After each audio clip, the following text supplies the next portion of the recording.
I'm Sarah Briggs, and I live here in Ann Arbor, and I came here in the early 80s and started work very soon thereafter at the English Language Institute. When I joined the English Language Institute, it was very different than it is now. The testing division was very small, and it was really being held together at that time, I think, and it had been by Mary Spahn. We had a director, Dan Douglas, and he was wonderful. He hadn't been there too long, and he left shortly thereafter after I came.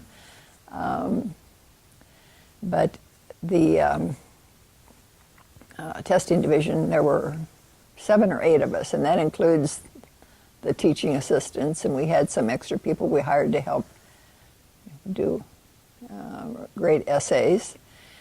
And at that time, the testing division kind of had a couple responsibilities. The intensive program at the English Language Institute was only for people who wanted to learn English coming from outside the United States, do an intensive class for 6 weeks, 6 or 8 weeks, I can't remember. I think there were 6 sessions through the year, and we would give them a placement test at the beginning, a placement test that Mary had been involved in developing. And there were different revisions of it, but that would be used to place the students in the class. And that had been going on for a long time. We also had a certificate test that was given in different places around the world, and we had what we called the Michigan test, which was the precursor to the MELAB.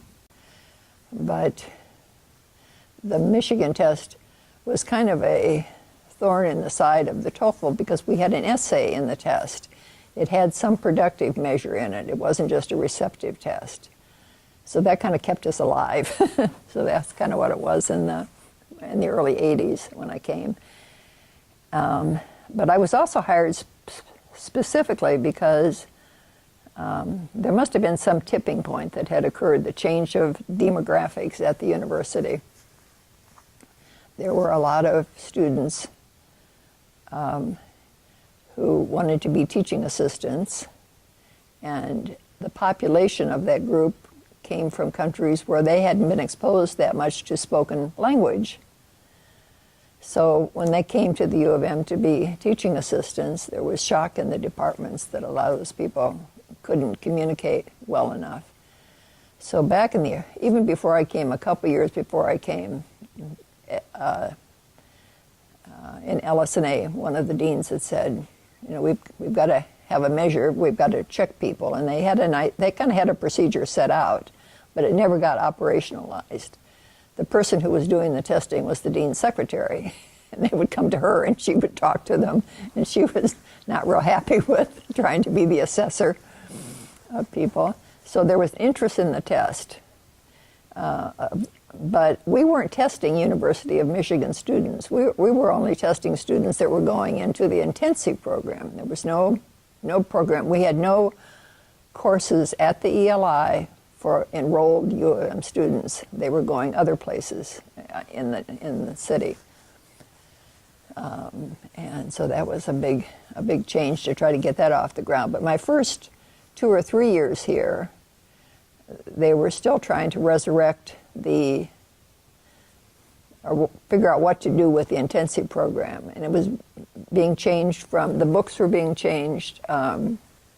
Carolyn Madden was here, and I remember Jin Samuda and Nina Spada, and there were a number of others that were involved in trying to revamp this program of the intensive program. And they had like names for like 120, 130, 140, 150 were the courses for like different levels of that intensive program. But it was decided early on that there would be a course for teaching assistants and a course for enrolled U of M students. And those kind of got off the ground early on, but there were problems with them that, I mean, the teachers knew that there were problems. And there was also a very different structure in terms of the instructors at the English Language Institute than is now, or that developed. There must have been 30 or 40 teaching assistants. There were teaching assistants who taught the intensive language courses, because an intensive language course had 5 or 6 hours a day to cover at each level. So it needed a lot of instructors to do that. And there was just kind of a handful of professional applied linguistics people to develop the programs. So there was real challenges the first 2 or 3 years here as we were trying to figure out good measures to test this population. And because my background was in teaching, even though I was on the testing side, I didn't see myself as just a language tester. And that was probably good, probably good. I'm sure it was probably frustrating to people in testing that I was always involved in the kind of working out with the instructional side.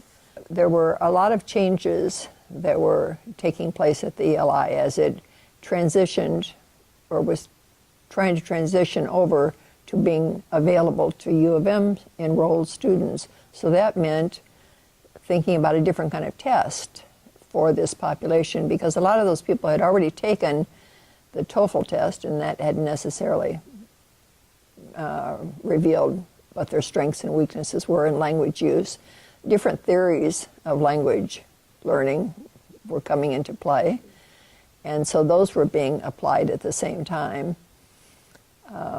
And there were still a lot of teaching assistants available to teach, but there was also interest in kind of changing the structure of the ELI to having maybe more full-time professional lecturers teach the courses. And we were lucky to have John Swales available.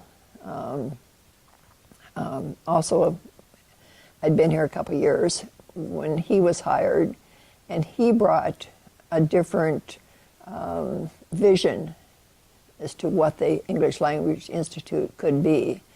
And he was very supportive of our development of language test, an academic English test to test the students coming into the university, as well as improving our measure for teaching assistants. The first year I was here, we just had somebody come and kind of give a little talk about their field. We had somebody from the department come over, and then gradually through the years we expanded that through the encouragement of John Swales and through the encouragement of doing surveys on campus and spending a lot of time in the classroom looking to see what the duties of a teaching assistant were.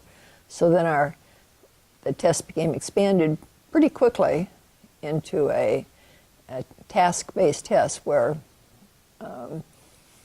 we did a short interview at the beginning, and then that was followed by the student trying to explain something in their field, and then an office hour role play, and the fourth part of it, the task-based, the listening questions, where they had to listen, because it was recognized pretty quickly that students didn't just have maybe some problems speaking English, but their oral comprehension was weak, and that was an important thing. One of the things that the students were concerned about. And it was a very interesting time. It was a very productive time. I mean, we were given lots of encouragement to be involved in professional organizations. We worked closely with the teachers. We worked closely with the university. The College of LS&A was the first college to make a requirement that prospective TAs be tested, but it was pretty quickly expanded to engineering, and then it expanded to other programs through the university. And when we started, we were doing it for free, but then we realized we really needed some income generated. There was a lot of income generated from the test, and as the years grew, our certificate test became very popular, and we also developed a lower levels test, competency test. And those tests, in particular, because our partner giving the test in Greece promoted those tests very heavily, the testing income was increasing rapidly. And then we were getting income from the university to cover some of our cost of giving the test. And the test was developed for this context. I don't know that necessarily it's been so shareable for other contexts, but it worked very well here. And we were fortunate enough in the very beginning to include someone from the department in the teaching assistant test. And that was good for us. It kept us in contact with the department, and it also meant buy-in by the department as to what the rating somebody received. And as we went through the 80s and then into the 90s, there was interest in, again, in improving our test. And we had a lot of encouragement to be research-based and, trying to improve the quality of our test. Wonderful place to work because we had so many, interesting people going through, and we were attending conferences all the time. And as different methods and procedures and looking at language were developing, we thought a good use of our test material would be to try to build a corpus of spoken English to go into the classrooms at the University of Michigan. And we were very fortunate in about 1997 to have Rita Simpson here, and she had just finished her PhD, I believe, and she was available to work on that project, and she was just the perfect person to do it.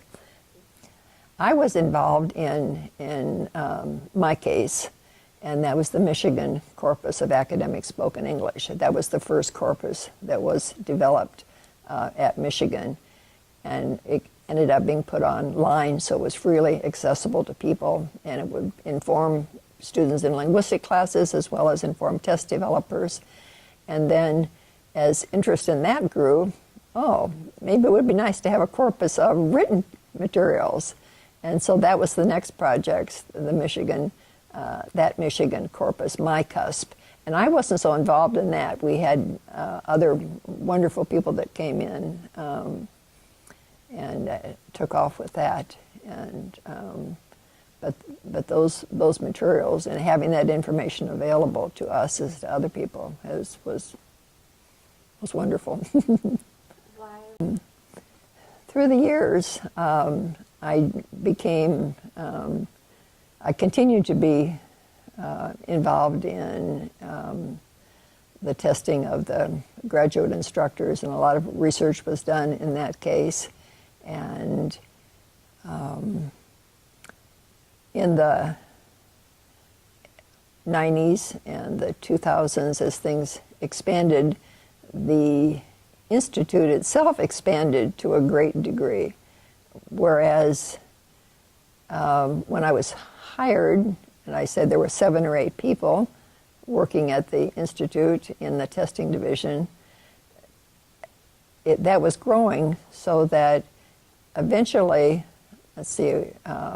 in the 2000s and about 2010 or 2011, as the testing division was growing to a great degree, we were about more than 30 people just in the testing division, where we started off with just a handful, and there were a lot of instructors, so the whole department was quite large and had grown, and so there was interest from the University of Cambridge in our exam, which was kind of a competitor to some of their exams, and so the university had made a decision to spin off testing as a separate organization, and we were earning a lot of money from our exams. We were almost a business, and it didn't fit in quite so well with the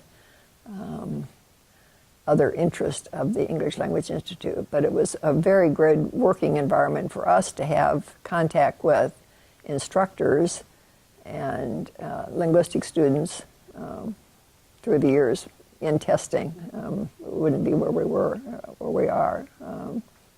You know.